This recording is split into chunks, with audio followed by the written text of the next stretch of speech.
Hey guys welcome back to my channel. तो चलो তোমাদেরকে আজকে আমাদের বাগনান স্টেশনটা একটু ঘুরে দেখাবো। আর আমরা প্রথমেই চলে এসেছি বাগনান স্টেশনের একদম মেন গেটে, যেখান দিয়ে প্রবেশ করতে হয়। তো এইটা হচ্ছে আমাদের বাগনান স্টেশন, খুব ব্যস্ততম কিন্তু স্টেশন এটা। আর এই সিঁড়িটা দিয়ে উঠে গিয়ে আমরা চলে যাব টিকিট কাউন্টারে। তো আমরা প্রথমেই দুজনা প্ল্যাটফর্ম টিকিট কেটে নেব, কারণ এখানে আমরা অনেকক্ষণ সময় কাটাবো। আর এই টিকিট কাউন্টারে কিন্তু শুধুমাত্র লোকাল ট্রেনেরই টিকিট দেওয়া হয়, এক্সপ্রেস টিকিট কিন্তু অন্য জায়গায়। প্ল্যাটফর্ম টিকিট কেটে আমরা তারপর তোমাদেরকে দেখানোর জন্য চলে যাচ্ছি এবার প্ল্যাটফর্মের ভেতরে।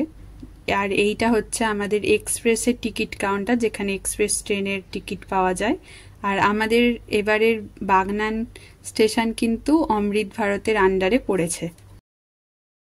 চলো আমি তোমাদেরকে এবার বাগনান স্টেশনটা ঘুরে দেখাই আর এর সম্পর্কে কিছু জানাই। আর যদি কোনো ভুল ত্রুটি থেকে থাকে তো প্লিজ ক্ষমা করে দিই, আর যদি কেউ ঠিকঠাক মতন জেনে থাকো তো সেটাও কমেন্টে বলো।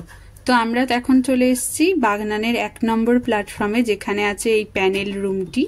এখানে সমস্ত ট্রেনের সিগন্যাল ব্যবস্থা কন্ট্রোল করা হয়। তো এইটা হচ্ছে আমাদের বাগনান স্টেশনের একদম শেষ মাথায়।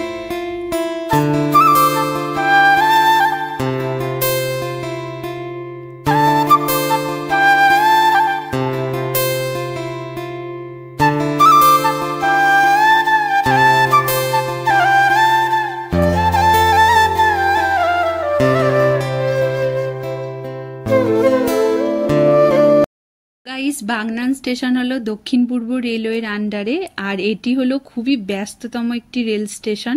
লোক চলতি মুখে তো বাগনানের এই স্টেশনকে খুব ডেঞ্জার স্টেশনও বলা হয়, কারণ এখানে অনেক প্যাসেঞ্জারের ভিড় যেমন থাকে, অফিস টাইমে তো ট্রেনে ওঠাও অনেক রিস্ক হয়ে যায়।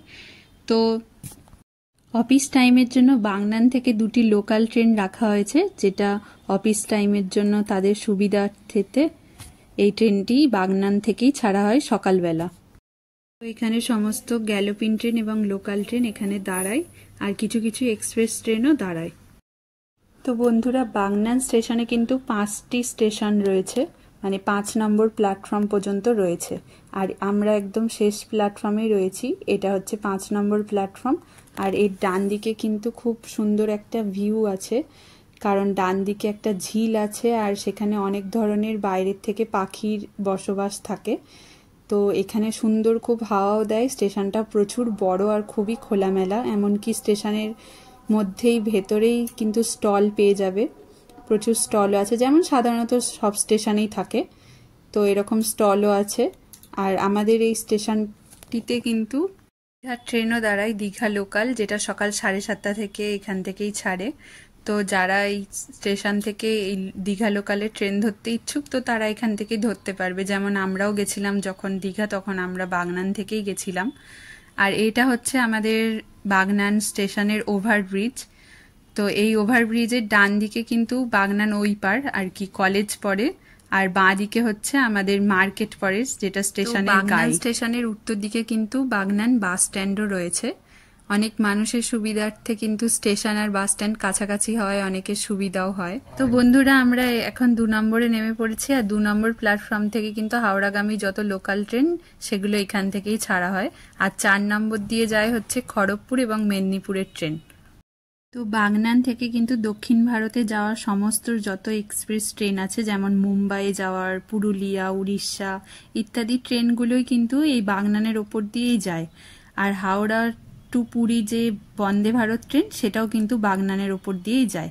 আর এইটা হচ্ছে আমাদের বাগনানের, যেহেতু অমৃত ভারতের আন্ডারে বাগনান পড়েছে, তো তার জন্য আমাদের এই ওভারব্রিজটি নতুন করে হচ্ছে।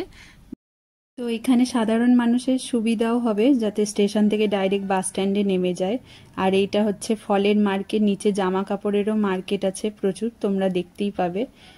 তো স্টেশনের গায়ে এই মার্কেটগুলো, আর এখানে প্রচুর ভিড়ও হয়। শনিবার করে তো প্রচুর প্যাসেঞ্জার এই বাগনান স্টেশনে নামে ওঠে। তো গাইস, এই পর্যন্তই ছিল আমাদের ভিডিওটা।